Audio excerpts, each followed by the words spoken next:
দোয়া করার জায়গা কোথায়? নামাজের ভিতরে, সাজদায়, রুকুতে, বৈঠকে। কিন্তু আপনি নামাজের ভিতরে দোয়া না করে নামাজ শেষ করে ইমাম মুসাল্লি একসাথে দোয়া করতেছেন, আর আপনি বলতেছেন আরে আমি তো ভালো কাজ করলাম। আপনি কেন ভালো কাজের বিরোধিতা করতেছেন? আরে আপনি ভালো কাজ করলেন না আপনি সুন্নতের বিরোধিতা করলেন? আপনি ভালো কাজ করলেন না রাসূলের আমলে চাইতে আপনি ওই আমলকে অতিরিক্ত প্রাধান্য দিলেন? আজান ও ইকামতের মধ্যবর্তী সময়ে দোয়া করলে দোয়া কবুল হয়।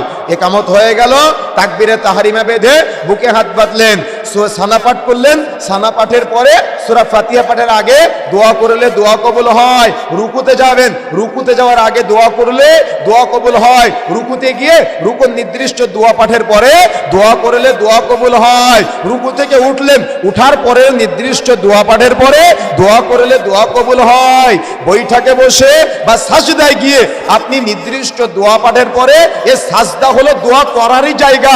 সাজদায় গিয়ে আপনি আপনার মনের যত চাওয়া পাওয়া ইচ্ছা আশা আকাঙ্ক্ষা আছে সব আপনার নিজের ভাষায় বলবেন, এটা দোয়া করারই জায়গা। এখানে দোয়া করলে দোয়া কবুল হয়। বৈঠকে বসে আত্তাহিয়া করলে দোয়া কবুল হয়। এটা তো দোয়া করারই জায়গা, এই জায়গায় দোয়া করলে দোয়া কবুল হয়। কিন্তু আপনি এই জায়গায় দোয়া না করে নামাজ শেষ আল্লাহুম্মা আমিন। দোয়া করার জায়গা কোথায়?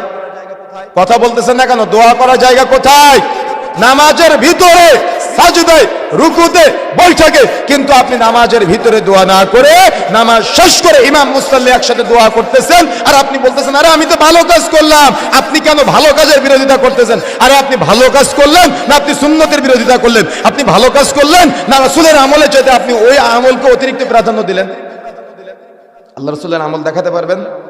সাহাবায়ে কেরামের আমল দেখাতে পারবেন? তো আল্লাহ রাসূল যেটাকে প্রয়োজন মনে করে নাই, আপনি এটাকে এত ভালো মনে করলেন কেন?